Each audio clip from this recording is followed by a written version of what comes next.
bertemu muka dengan muka, tenggelam di dalam kasih-Mu Bapa.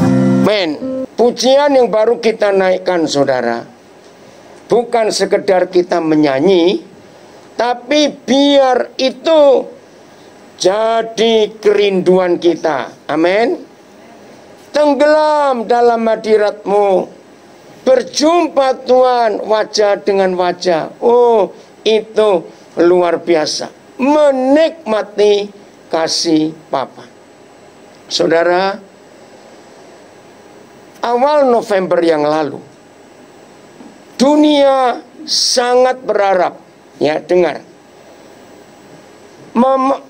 Menjelang akhir tahun yang lalu, dunia sangat berharap COVID-19 segera hilang. Tapi faktanya, ini menakutkan sekali. Bulan Januari, dunia dapat hadiah yang makin menakutkan. Lalu apa yang harus kita buat dalam hidup ini? Kalau ada di antara saudara yang bertanya-tanya, di mana Tuhan? Kenapa begini? Dengar. Semua yang dibuat oleh Tuhan itu pasti tunduk pada otoritas Tuhan. Tapi segala sesuatu yang dibuat oleh manusia itu nggak bisa tunduk kepada otoritas Tuhan. Ini yang aneh. Segala sesuatu yang dibuat oleh manusia, Tuhan tidak bisa buat apa-apa, karena itu ulah manusia. Mungkin saudara kaget kalau saya berkata ini. Virus ini bukan dari Tuhan, jelas. Tapi setan memakai manusia untuk ciptakan virus ini. Karena ini aneh sekali. Maka itu satu-satunya cara kita bisa menang atas virus ini, kalau saudara dan saya menggenapi apa yang baru kita nyanyikan.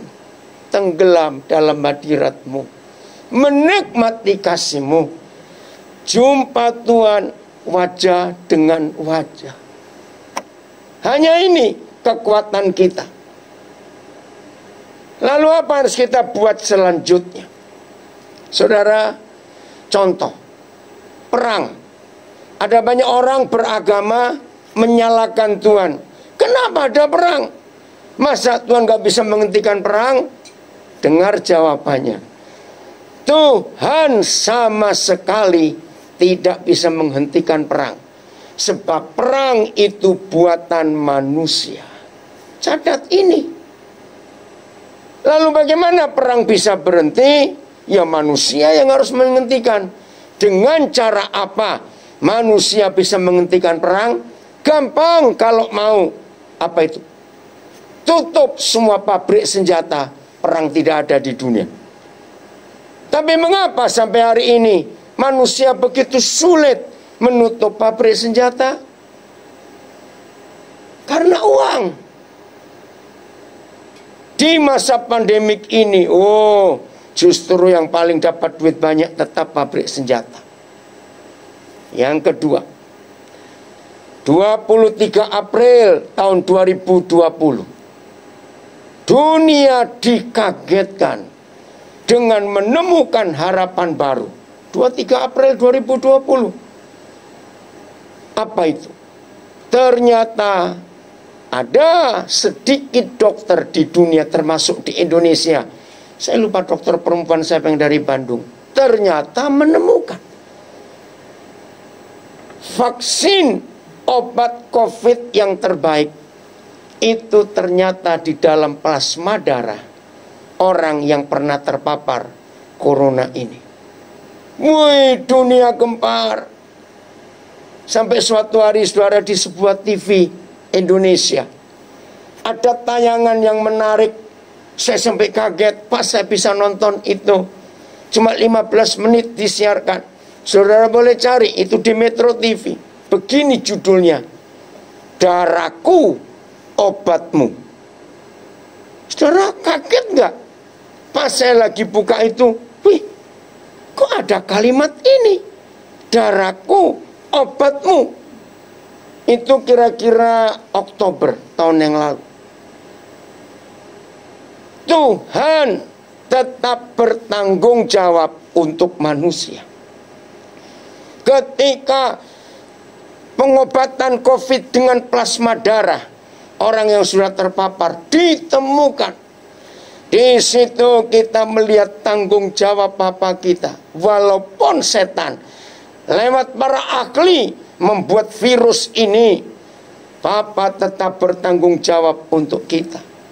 Tapi faktanya, maka itu awal Januari ini, sebelum vaksin didistribusikan, ada mulai lagi, kalau saudara lihat viral, beberapa orang yang tidak setuju vaksin ini mengungkap kenapa tidak mau pakai plasma darah saja. Jawabannya sama dengan pertanyaan orang beragama, kenapa Tuhan tidak bisa menghentikan perang? Saya ulangi, yang dibuat oleh manusia Tuhan gak bisa campur. Itu keinginan manusia. Yang dibuat Tuhan, Tuhan tetap bertanggung jawab untuk mengatasi. Kenapa plasma darah yang begitu gampang dan tidak ada efek samping, gak ada risiko apa-apa, tidak mau dipakai? Jawabannya sama, uang. Karena yang sudah terlanjur buat vaksin, siapa yang mau ganti kalau vaksin itu nggak dijual? Ini kejahatan yang ada. Plasma darah, weh, itu luar biasa. Waktu hari itu saya mendengar itu, saya bersuka cita luar biasa. Apa sukacitanya? Gobloknya setan. Dalam hal apa setan kelihatan goblok? Dia memberi penyakit. Ternyata Papa di surga mengubah penyakit itu jadi obatnya. Keren nggak itu, saudara? Nah, ketika berita itu disampaikan, salah seorang anak saya yang di Brisbane, dia ngomong gini, Pak, kalau gitu ayo cari volunteer, cari sukarelawan yang dikasih COVID, cepet darahnya diambil semua. Betul juga logika itu. Saudara, dari sini kita melihat betapa jahatnya uang yang adalah setan itu. Ngeri. Maka itu saya katakan berkali-kali selama COVID ini ada, sampai 5 bulan pertama, dari sejak akhir Maret, lihat orang-orang Kristen. Saya berkata orang-orang Kristen, bukan murid-murid Tuhan Yesus. Ayat, pasal yang paling banyak dibaca, yang paling banyak dikhotbahkan, itu Mazmur 91. Memang hebat.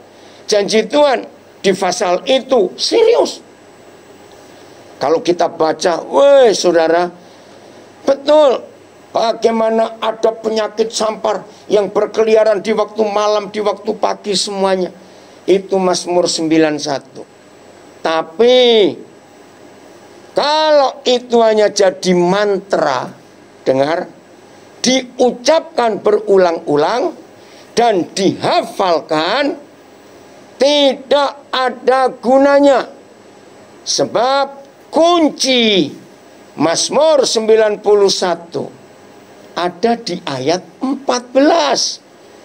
Coba kita lihat Mazmur 91 ayat 14. Itu. Jadi hafal Mazmur 91, mengucapkan Mazmur 91 satu pasal tanpa menggenapi ayat 14, nggak ada gunanya firman itu. Lihat, kita baca. Sungguh serius berarti. Sungguh apa? Hatinya melekat kepadaku. Apa hasilnya? Luar biasa. Maka Bapa di surga, satu, akan meluputkan kita. Ini kuncinya. 2, aku akan membentenginya. Saudara, perhatikan 2 hal yang Papa buat. Meluputkan artinya diloloskan, membentengi artinya dia jaga. Coba bayangkan, maaf ya, jangan takut kalau saya ngomong ini. Masker sehebat apa yang kita pakai, pembersih tangan kita, entah cuci dengan sabun atau pakai pembersih pembunuh kuman sehebat apa, suplemen vitamin, makanan sehat yang kita makan. Maaf, saya tidak nakut-nakuti. Mana lebih hebat daripada benteng Tuhan atas kita? Ngerti jawaban ini? Tapi kuncinya ada 2. 1, yang hatinya melekat kepada Tuhan. Dan yang kedua di kalimat terakhir, sebab ia kita mengenal namanya. Jadi tolong yang masih rajin menghafalkan Mazmur 91 tapi tidak menggenapi ayat 14, percuma. Kita melekat ke siapa? Hati ini melekat kepada siapa? Itu yang menentukan. Maka itu saya punya istilah ini, maafkan saya, jangan ada yang tersinggung. Selama COVID-19, Tuhan pakai COVID ini, bukan dia menciptakan lagi sekali, ini buatan setan yang memberi hikmat kepada manusia untuk ciptakan ini. Memang jahat sekali. Apa yang saya mau katakan? Selama COVID-19 ini ada di dunia, ternyata ketahuan siapa murid Yesus dan siapa orang Kristen. Beda. Murid Yesus pasti akan lebih meninggikan, menonjolkan, menyebutkan Yesus Tuhan yang hebat. Tapi orang Kristen akan lebih sibuk bicara si COVID daripada tentang Tuhan setiap hari. Betul tidak? Beda sekali. Bukti yang kedua, murid Yesus akan tetap jauh lebih takut kepada Tuhan. Tapi orang Kristen pasti lebih takut kepada COVID. Ayo ngaku. Nah, saudara ada di mana? Kalau saudara lebih banyak bicarakan COVID tiap hari, engkau orang Kristen. Kalau saudara lebih takut karena kehadiran COVID lebih nyata buat orang Kristen daripada kehadiran Tuhan, nah itu orang Kristen. Beda. Jadi siapa yang lebih terpengaruh konsentrasi dan fokus hidupnya kepada si COVID, maka dia orang Kristen. Kalau murid Tuhan Yesus tidak, beda sekali. Yang disebut-sebut tiap hari tetap tentang kehebatan Tuhan. Yang disegani dan ditakuti tetap Tuhan, bukan COVID. Ini bedanya. Nah, untuk bisa orang Kristen menjadi murid Yesus, ayat ini yang pertama kita harus lakukan.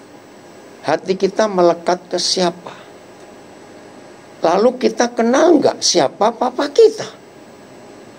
Kalau 2 hal ini ada di hidup saudara dan hidup saya, jaminannya dia papa yang baik akan meluputkan kita, dan dia akan membentengi kita. Jadi bukan cuma menyebut Mazmur 91, itu nanti jadi mantra yang diulang-ulang terus. Tidak. Ini konsep penting. Keluaran pasal 33. Ya. Kita akan cek hidup kita. Keluaran pasal 33. Ada pengalaman dari Musa luar biasa. Mulai ayat yang ke-7. Sesudah itu Sesudah apa? Sesudah Musa diskusi dengan Tuhan di ayat 1 sampai ayat 6, ya. Sesudah itu Musa mengambil kemah dan membentangkannya di luar perkemahan, jauh dari perkemahan, jadi tempat orang-orang itu diam, dan menamainya kemah pertemuan. Ini manis sekali kalimat ini, kemah pertemuan. Kalau istilah anak muda, ini tempat mereka pacaran. Nah saudara, di masa yang menakutkan seperti ini, saudara dan saya harus punya kemah pertemuan untuk kita pacaran dengan Tuhan. Kan lebih baik daripada pacaran dengan COVID. Loh, betul tidak? Saudara lihat, orang yang jatuh cinta, saya ulangi, orang yang jatuh cinta, wajar atau tidak kalau terus ngomongin yang dicintai itu? Wajar. Justru kalau jatuh cinta nggak pernah ngomongin yang dicintai, wah itu hati-hati itu. Nah, ini yang saya katakan tadi, bukti kita ini murid Yesus atau orang Kristen. Kalau murid Tuhan Yesus, yang selalu dibicarakan adalah Tuhan Yesus. Tapi kalau orang Kristen di masa seperti ini, yang dibicarakan pasti si COVID. Hari-hari itu yang disebutkan. Maka itu penting sekali. Di kemah pertemuan itu, kita akan bertemu yang kita kasih dan kita cintai. Papa di surga. Maka itu bersyukur, pujian terakhir sebelum kita dengar firman. Aduh, itu menyentuh hati saya. Bertemu muka dengan muka, tenggelam dalam kasih-Mu Bapa. Weh, itu indah. Nah, itulah kemah pertemuan, tempat Musa pacaran dengan Yahweh Tuhan. Nah, bukan secara fisiknya. Nanti saudara setelah dengar firman ini, lalu saudara bongkar kamar saudara satu, jadi kemah pertemuan. Bukan. Kemah pertemuan itu bisa di mana-mana, sebab Tuhan hadir di mana-mana. Amin. Itulah yang penting, bagaimana kita mesra, ya, cinta-cintaan dengan Tuhan. Itu kemah pertemuan. Lihat kalimat berikut. Setiap orang. Keren ya? Setiap orang yang mencari Yahweh, keluarlah orang itu, pergi ke tempat pacaran yang di luar rumah-rumah mereka. Itu maksudnya. Sama. Dua orang yang sedang jatuh cinta pasti buat janjian jam berapa, hari apa, ketemu di mana. Betul tidak? Nah, itu kemah pertemuan. Perjumpaan kita dengan Tuhan nggak pakai jam, nggak pakai hari, nggak perlu tempat, di mana saja bisa. Maaf, bahkan waktu kita bertakhta di kamar kecil itu cuma berapa menit. Gunakan itu jadi kemah pertemuan kita. Di dalam kondisi apapun. Ini tadi saya cek, ada saudara kita yang baru selesai kuliah. Ya, dia bilang kuliah 16 hari. Saya selalu ngajarkan yang terpapar harus isolasi mandiri rata-rata 14 hari. Saya bilang, jadikan satu hari itu kuliah 2 semester. Maka kalau saudara lulus 16 hari, berarti saudara kuliah 32 semester. Nah, itu S berapa saya nggak tahu gelarnya. Hebat. Nah, di dalam kesendirian itu, saudara ada di kemah pertemuan. Dalam perjalanan tadi, dari rumah Tanjung Bunga ke sini, ada seorang lagi yang baru dapat hasil positif dari PCR-nya. PCR-nya positif. Saya bilang, kamu di rumah sekarang nikmati kesendirianmu dengan Tuhan. Ini ayatnya, setiap orang yang mencari Yahweh Tuhan, keluarlah ia pergi ke tempat pacaran itu. Keren ya? Terus ayat yang ke-8. Apabila Musa keluar dari kemahnya, dari rumahnya, pergi ke tempat pacaran itu, ini luar biasa. Bangunlah seluruh bangsa itu, dan berdirilah mereka masing-masing di pintu kemahnya. Karena zaman itu bukan rumah yang permanen bentuknya, tapi tenda pajar di depan pintu kemahnya. Dan mereka mengikuti Musa dengan matanya sampai Musa masuk ke tempat pacaran itu. Apa yang mereka buat? Wih, ini luar biasa. Ayat 9. Ayat 9. Apabila Musa masuk ke tempat pacaran dengan Tuhan itu, jadi seluruh bangsa itu melihat dengan matanya, mereka mengawasi Musa. Wih, Musa sudah masuk, ya, berjumpa dengan Yahweh Tuhan. Lalu ini yang luar biasa, turunlah tiang awan dan berhenti di pintu kemah. Pelan-pelan. Sepanjang perjalanan mereka di padang gurun dari Mesir ke Kanaan, satu tanda yang membuat bangsa itu tahu Tuhan sedang hadir atau tidak, cuma satu tanda. Kalau siang, awan itu turun. Kalau malam, jadi api yang menyala. Luar biasa. Nah, saudara perhatikan. Apabila Musa masuk ke dalam kemah itu, kita masih belajar tentang konsep bagaimana bukti hati kita melekat kepada Tuhan dan kita mengenal namanya. Ingat ya, kita masih ada di Mazmur 91 ayat 14. Nah, ini salah satu bukti murid Tuhan Yesus yang hatinya melekat kepada Tuhannya, dan murid itu kenal siapa Tuhan. Ini contohnya. Apabila Musa masuk ke dalam kemah itu, turunlah tiang awan dan berhenti di pintu kemah. Stop dulu. Masih ingat tadi? Kalau Tuhan hadir, tandanya ada awan. Nah, saya beri pertanyaan kepada saudara. Tolong jawab. Yang via Zoom, ke YouTube nggak bisa jawab ya. Yang IG, yang Facebook bisa jawab. Coba. Menurut firman ini, antara Yahweh Tuhan dengan Musa, siapa yang menunggu siapa? Ayo periksa ayat ini. Ketika pertama kali Roh Kudus menanyakan, wih, siapa yang menunggu siapa? Saudara, ini yang buat saya surprise. Saya kagum. Ternyata bukan Musa yang menunggu Papa, tapi Tuhan Yahweh yang menunggu Musa.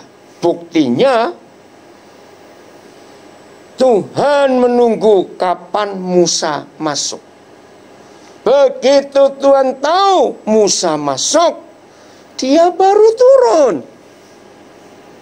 Maaf, jangan tersinggung. Kalau saudara mengaku murid Yesus, maaf, tapi susah jumpa Tuhan. Rasanya Tuhan kok jauh sekali dari aku. Berarti saudara baru orang Kristen. Karena murid, anak, nggak akan kesulitan Papa hadir di hidupnya. Nggak akan. Ini Musa. Luar biasa. Yang kedua, baca baik-baik. Dan berbicaralah Yahweh dengan Musa di tempat pacaran itu. Pertanyaan yang sama saya beri kepada saudara. Berarti siapa yang bicara duluan dari siapa? Ngerti nggak pertanyaan ini, saudara? siapa yang bicara duluan dengan siapa. Ini yang buat surprise. Wih, ternyata Yahweh Tuhan bicara duluan kepada Musa. Maaf, jangan marah. Ciri perbedaan murid dengan orang Kristen di bagian ini. Kalau saudara begitu tutup mata, langsung nyerocos duluan, engkau orang Kristen. Kalau kita murid, kita diam dulu, biar Tuhan yang bicara dulu. Tahu nggak perbedaannya sekarang? Saudara, ini jangan dianggap sepele. Bertemu muka dengan muka, tenggelam dalam kasih-Mu Bapa. Lagu itu luar biasa. Itu yang hatinya melekat dan mengenal Tuhan. Maka kita yang menjadi murid pasti akan diluputkan dan dibentengi.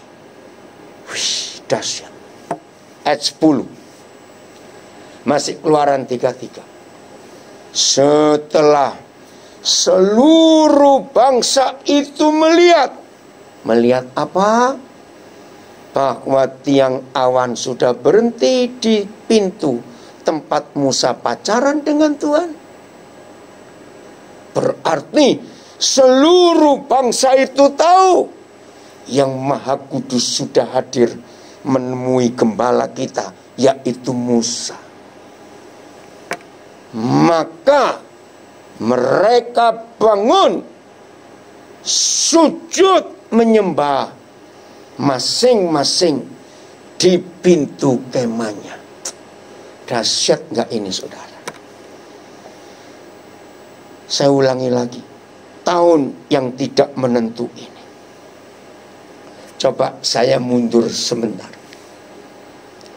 Sampai bulan Oktober, ya, tahun 2020 sampai Oktober. Saya nggak tahu, saudara, apa itu menandainya kapan. Saya nandai bulan Oktober menjelang akhir. Orang-orang masih banyak ngomong kalimat ini. Kalau janjian, aduh ayo, aduh nggak bisa. Mau kuliner, aduh nggak bisa. Mau ketemu di mana, mau pergi kemana, nggak bisa. Selalu diakhiri dengan kalimat yang sama. Tunggu ya, corona pergi. Tunggu ya, pandemik ini lewat. Saudara, saya tertawa. Lewat bulan Oktober sampai hari ini, nggak ada yang ngomong itu lagi. Sebab si bangsat ini nggak pergi-pergi. Jadi orang juga tanya, capek tanya, kapan perginya? Nggak tahu. Orang berharap tahun ini bajingan ini pergi. Ternyata baru masuk berapa hari tahun yang baru ini, dia makin menggila, saudara. Ngeri. Saya nggak nakut-nakuti, tapi ini fakta. Maka itu ambillah sikap dan keputusan seperti yang Musa alami. Lengket, melekat hati kita dengan Yahweh Tuhan. Rindu. Oke, kalau masih ada yang sulit menggambarkan, bagaimana saya melekat dengan Tuhan? Bagaimana aku terbukti aku mencintai Tuhan? Karena saya pakai kata pacaran tadi. Gampang. Saya beri contoh yang berikut. Uang. Maaf. Mana lebih mudah? Cinta uang atau cinta Tuhan? Nggak usah jawab. Tuhan tahu semua isi hati kita kok. Saya cuma tanya. Terbukti yang namanya manusia lebih cinta uang. Kenapa? Alasannya ada 3 yang paling menonjol. 1, uang itu real, kelihatan, ada angkanya, ada bentuknya. Tuhan nggak tahu. 2, dalam keperluan apa-apa, ya, saya ulangi, dalam keperluan apa-apa, Ternyata uang lebih cepat bekerjanya daripada menunggu Tuhan. Maaf saya berkata ini. Kalau orang itu hatinya nggak lengket ini. Yang ketiga, jelas yang cinta uang, maka kehadiran uang itu lebih nyata daripada kehadiran Tuhan. Maka kalau kita bisa cinta uang, karena dia kita nyatakan lebih real, lebih nyata, lebih bisa dipegang, dibuktikan, dilihat, maaf. Biarlah hari ini kita merubah konsep hidup kita. Saudara dan saya harus lebih cinta Tuhan daripada cinta uang. Karena di masa pandemik ini, uang pun nggak bisa beli oksigen. Bisa beli oksigennya, tak pakai tabung. Tapi kalau si bajingan itu sudah bekerja di paru-paru seseorang, nggak ada gunanya. Menakutkan, saudara. Maka itu ayo hari ini kita ambil keputusan. Mencintai Tuhan lebih daripada apapun juga. Hati ini melekat. Kita jauh lebih membutuhkan Tuhan.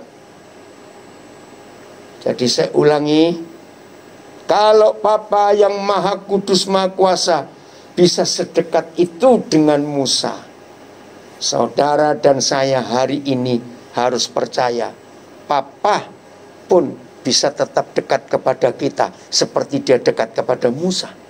Bisa. Karena konsep hati kita. Ayat 11.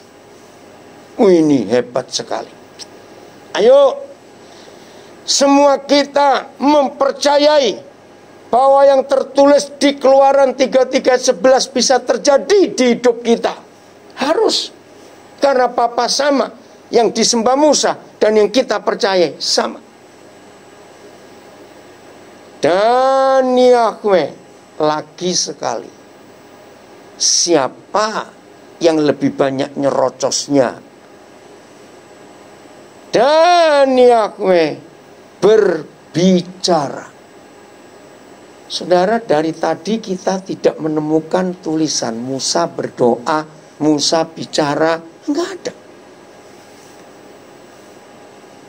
Berarti Musanya diam, menikmati. Bahkan yang pernah pacaran, yang pernah jatuh cinta, maka kalau ada yang nggak pernah begitu berarti orang aneh itu. Lihat yang sedang pacaran. Kadang-kadang nggak perlu banyak ngomong, cuma ngeliat-lihatan aja, senyum-senyum sendiri. Awas pura-pura lupa kamu. Betul? Tapi hanya dengan pandang-pandangan, cuma senyum-senyum sendiri, nggak ada satu kata pun yang diucapkan. Wih, itu hati bisa menerjemahkan yang di depanmu ngomong apa. Wih, kayak paranormal, bisa tahu ngomong apa, padahal nggak ngomong apa-apa. Itu wajar, karena lagi jatuh cinta. Seperti itu di masa yang menakutkan ini. Maaf, ada berapa pendeta selama COVID ini khotbahnya begini, saudara. Di masa pandemik ini, tambahkan jam doa saudara. Nah, saya nggak setuju. Mau nambahkan jam doa berapa jam lagi? Maaf, itu salah. Yang betul adalah ajarkan para pendeta kepada jemaat, kepada orang-orang yang mau belajar mendengar suara Tuhan lewat pelayanan kita. Ajarkan mereka untuk menikmati hadirat Tuhan. Bukan untuk nambahi kata-kata doa, bukan. Apalagi kalau kita pakai Mazmur 139 ayat 4. Sebelum kita bicara, Tuhan sudah tahu. Coba bacakan ayat ini dulu. Oh, sebentar. Biar 33:11 saya selesaikan. Dan Yahweh berbicara kepada Musa dengan apa? Ini dahsyat. Dengan berhadapan muka.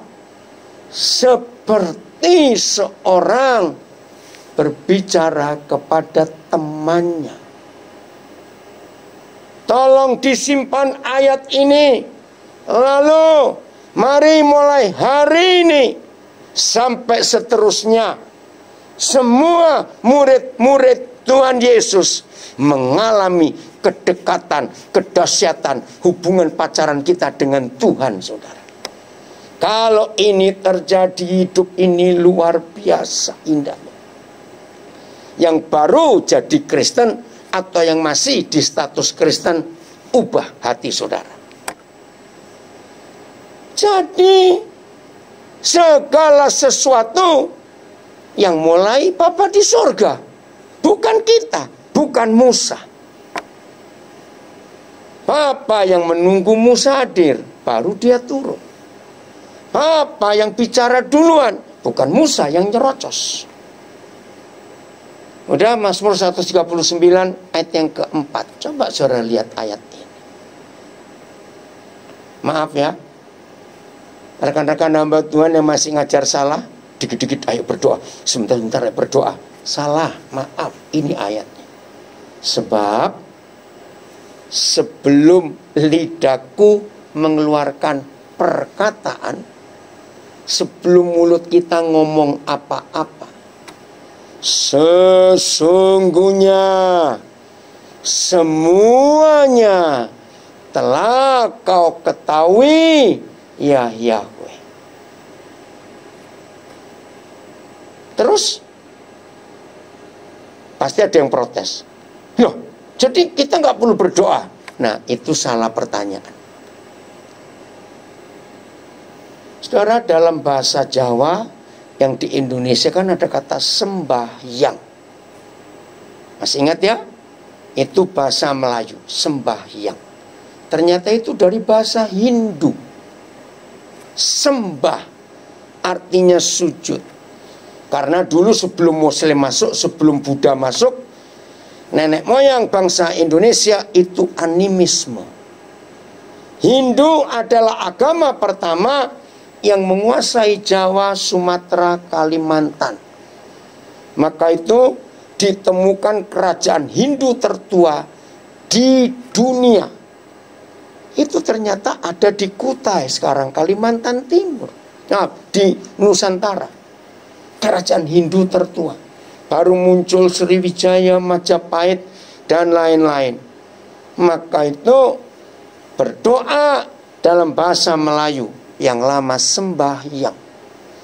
Nah, lihat orang Hindu menyebut Tuhan itu Sang Hyang Wadiwasa.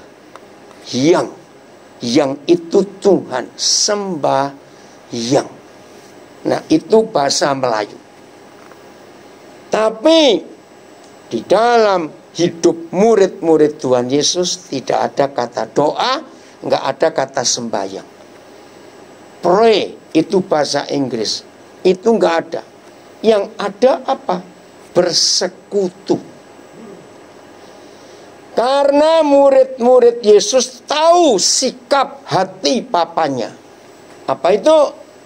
Sebab sebelum lidah kita mengeluarkan perkataan, sesungguhnya Papa sudah tahu semua yang kita mau katakan. Maka kesimpulannya bukan sembahyang, bukan berdoa, tapi bersekutu. Dalam bahasa perjanjian lama, proskuneo, artinya mengusap wajah Tuhan. Wih, itu akrab sekali. Semua yang sudah jadi mama pasti tahu. Semua bayi di dunia ini, mau bangsa apa saja, sebelum bayi itu betul-betul tidurnya les atau lelap atau deep sleep, lihat, bayi itu pasti akan cari pipi mamanya, hidung mamanya, atau bibir mamanya. Betul enggak? Diraba-raba oleh bayi itu, mulut mamanya dibuat main, hidungnya juga. Saudara, ternyata itu proskuneo. Itu berdoa dalam perjanjian lama. Wih, mesra sekali. Ini yang kita harus perhatikan. Sudahkah memasuki tahun yang baru 2021 ini, saudara memiliki kedekatan sedekat Musa dengan Yahweh Tuhannya di hidup kita. Kalau belum, jangan menunggu akhir bulan ini. Hari ini, pulihkan hati kita. Lebih mementingkan Tuhan daripada uang. Lebih mencintai Tuhan Yesus daripada COVID. Dengan bukti siapa yang paling banyak kita sebut tiap hari. Ini serius. Maka itu di hari-hari seperti ini, saudara, penting sekali dalam hidup kita. Ya, saya ulangi, penting sekali dalam hidup kita. Kita menentukan arah hati kita. Kita menentukan arah pikiran kita. Kita menentukan arah fokus kita.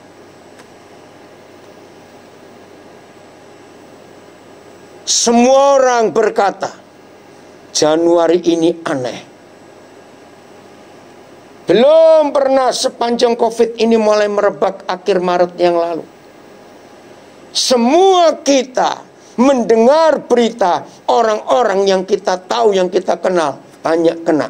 Baru bulan Januari ini. Lihat aja. Maka itu ayo saudara, kita melekat betul. Saudara yang sedang terpapar, jangan gelisah. Hati yang gembira adalah obat yang manjur. Ingat itu.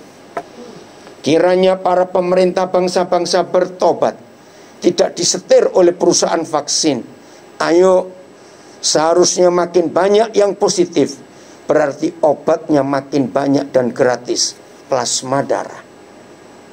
Tolong siapa yang punya otoritas untuk bicara kepada pemerintah, nggak usah sibuk vaksin. Karena efek sampingnya ada. Setelah divaksin pertama, 2 minggu lagi vaksin lagi.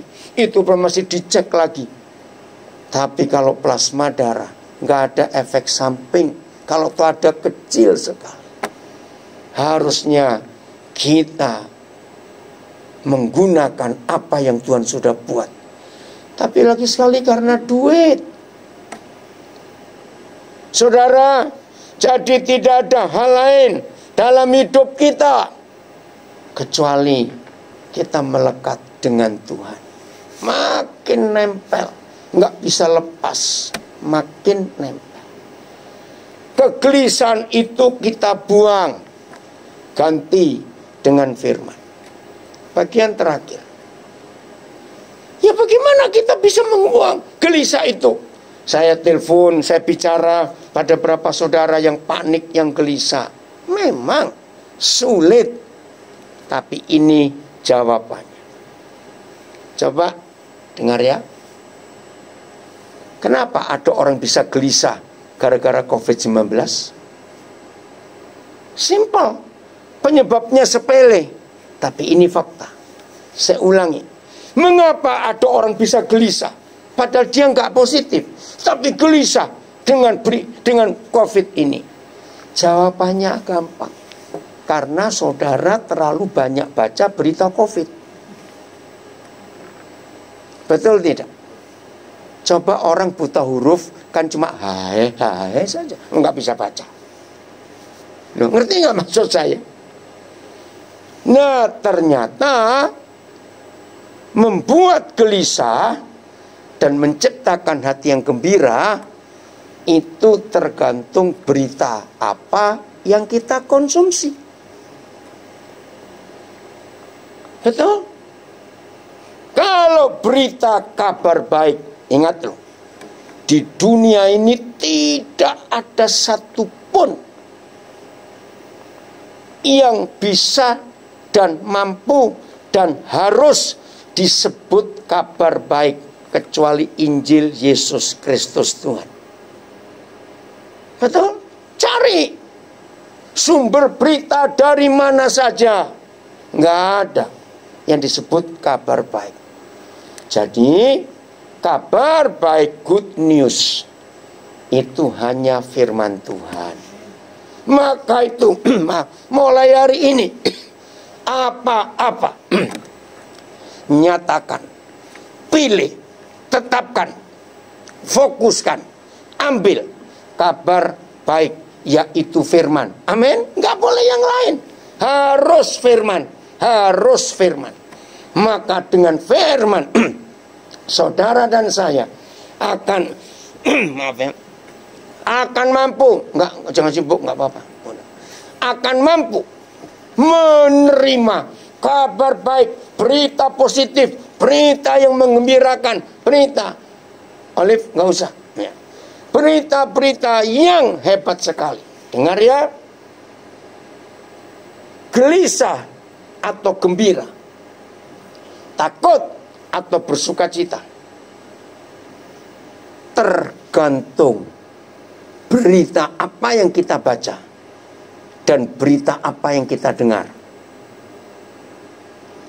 Kalau sekarang saudara mengambil keputusan hanya mau dengar berita dari surga, itulah kabar baik, maka hidup ini selalu melimpah dengan pujian, ucapan syukur, kebahagiaan, sukacita, damai sejahtera. Hasilnya tenang. Hasilnya tenang. Jadi keputusan kita sekarang, mau baca berita apa, mau dengar berita apa. Maaf ya, makin rajin saudara kumpulkan berita COVID. Ngerti nggak kalimat makin rajin? Saya ulangi, makin rajin saudara kumpulkan berita tentang si COVID, makin panik saudara. Catat, makin panik. Kalau saudara cuma ngumpulin berita-berita yang dari mereka. Kita harus tahu memang, harus. Tapi si COVID itu tidak boleh tinggal di hati dan pikiran kita. Cukup tahu. Yang boleh mengendap, yang boleh tinggal di hati dan pikiran kita hanya firman Tuhan. Tidak boleh yang lain. Pilih sekarang. Percaya itu. Serius loh saudara, serius berita ini. Maka itu sampaikan kebenaran ini kepada sebanyak-banyaknya saudara kita untuk ambil keputusan. Jangan mengkonsumsi berita-berita dari si bangsat ini dalam nama Yesus. Tapi kumpulkan berita-berita dari surga lewat firman Tuhan. Maka hidupmu akan berubah. Hidupmu akan mengalami perbedaan yang luar biasa. Katakan amin. Dari apa? Sampah-sampah yang si setan itu buat. Sungguh. Saya marah melihat ini. Saya tambahkan satu ayat supaya saudara itu sadar betul. Yesaya 9 ayat yang ke-6. Kalimat terakhir saya akan baca. Nah, ini bedanya berarti ayat 7 ya, kalau di situ di layar di komputer ayat 7. Nah, itu. Besar kekuasaannya. Percaya besar kekuasaan Bapa kita? Dan damai sejahtera tidak akan berkesudahan. Betul? Betul. Di atas takhta Daud dan di dalam kerajaannya. Oh, terima kasih Tuhan Yesus. Engkau adalah Raja segala raja. Dan besar kekuasaanmu. Damai sejahteramu tidak berkesudahan. Terima kasih. Sekarang bayangkan. Kalau damai sejahteranya dan kekuasaan yang besar itu tidak berkesudahan, kita mau takut apa? Betul? Karena ia mendasarkan dan mengokohkannya, mengkuatkannya, meneguhkannya dengan keadilan dan kebenaran. Terima kasih. Dari kapan sampai kapan besar kekuasaannya, damai sejahtera tidak berkesudahan. Ia mendasarkan, mengokohkan semua itu dengan kebenaran dan keadilan. Baca dari sekarang sampai selama-lamanya. Ini luar biasa. Inilah obat, inilah tempat, inilah fakta, inilah situasi, inilah suasana yang paling indah selama kita hidup dalam dunia ini. Besar kekuasaannya, damai sejahtera tidak berkesudahan di atas takhta Daud dan dalam kerajaannya. Karena Bapa mendasarkan dengan fondasi dan mengokohkannya, meneguhkannya dengan keadilan dan kebenaran dari sekarang sampai selama-lamanya. Mau takut apa kalau Papa menjamin seperti ini? Maka itu saudara, pilih dari bangun pagi sampai kita tidur malam, berita apa yang kita konsumsi. Pilih. Nah, kalimat ini yang saya suka. Kecemburuan Yahweh semesta alam akan melakukan hal ini. Saudara, selama pandemik ini, ayat ini kuat bicara di hati saya. Saya suka kecemburuan Bapa kita, kecemburuan Yahweh Tuhan semesta alam akan melakukan hal ini. Melakukan apa? Melakukan, menyatakan kebesaran kuasanya, melakukan kecemburuannya, menyatakan damai sejahteranya tidak berkesudahan. Dia cemburu. Nah, kita tanya, cemburu dengan siapa? Ternyata Papa kita cemburu dengan si COVID ini, saudara. Bajingan ini. Kenapa dia cemburu? Dengar. 31 Desember 2019. Pertama kali dunia mendengar kata corona. Waktu itu bangsa-bangsa di dunia sedang sibuk mempersiapkan acara pergantian tahun 31 Desember ke 1 Januari.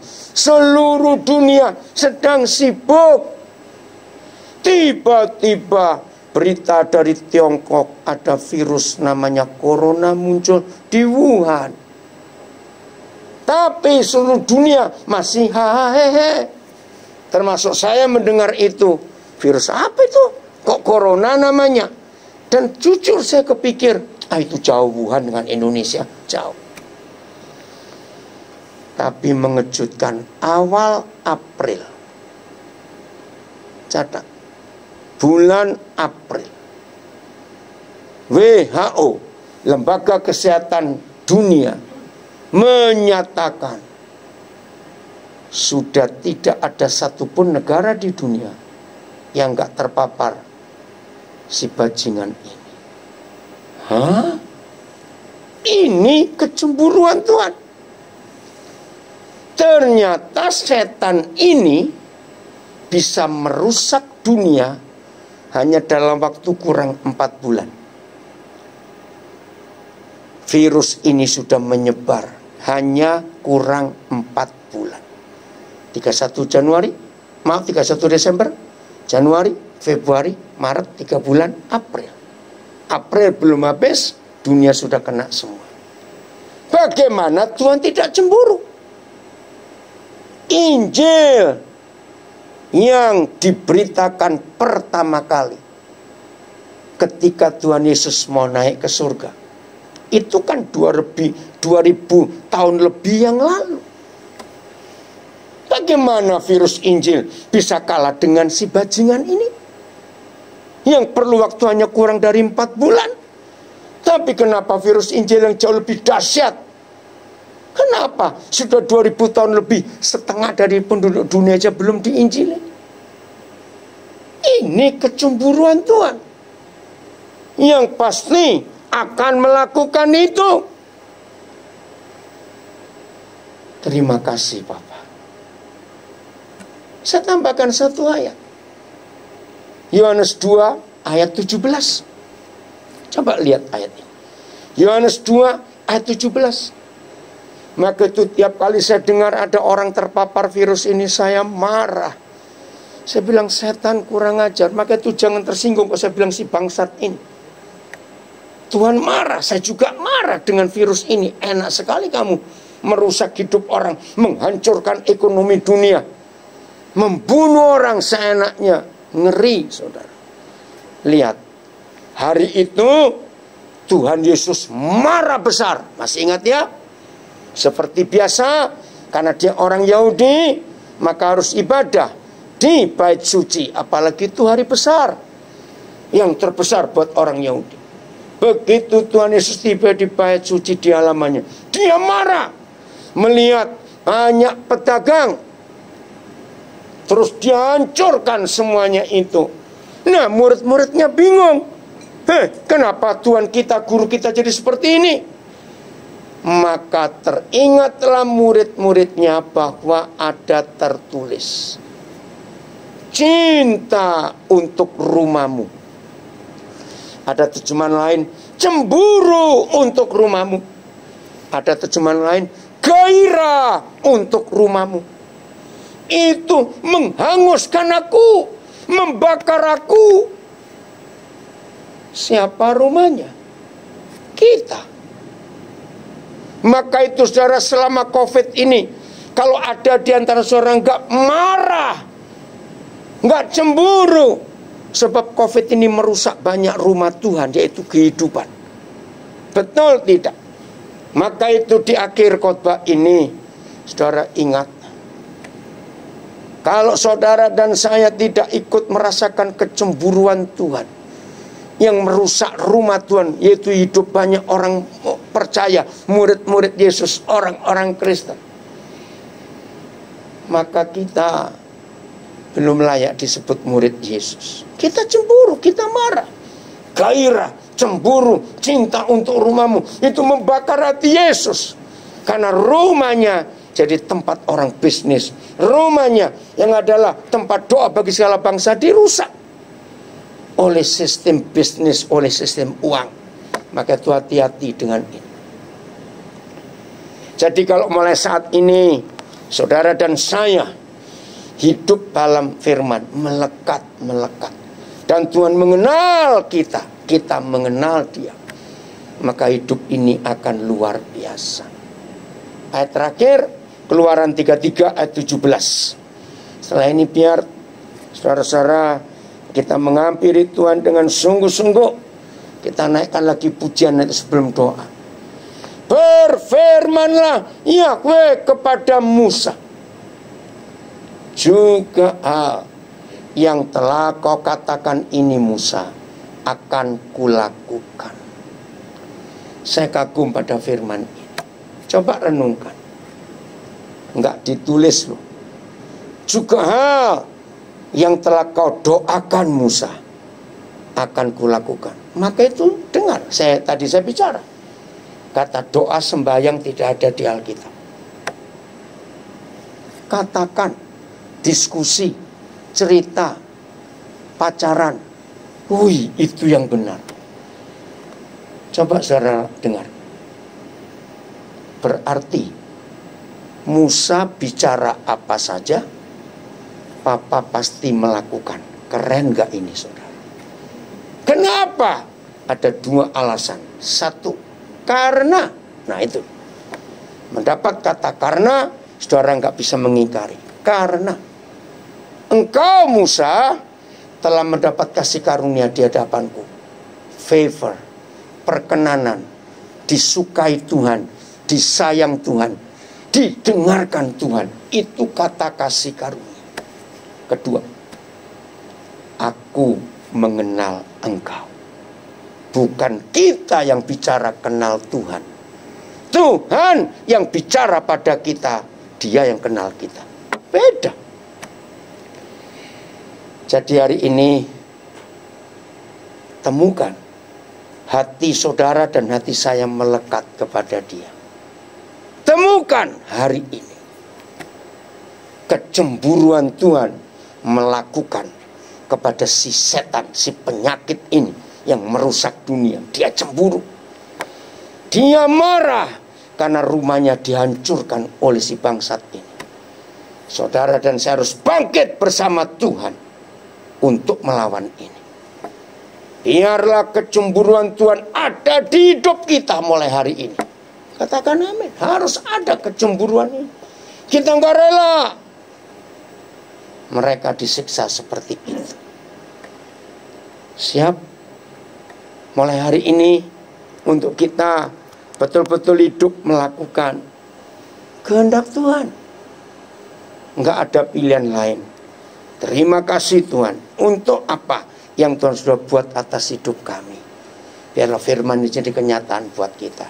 Tuhan memberkati kita semua dan beritakan kepada banyak saudara kita.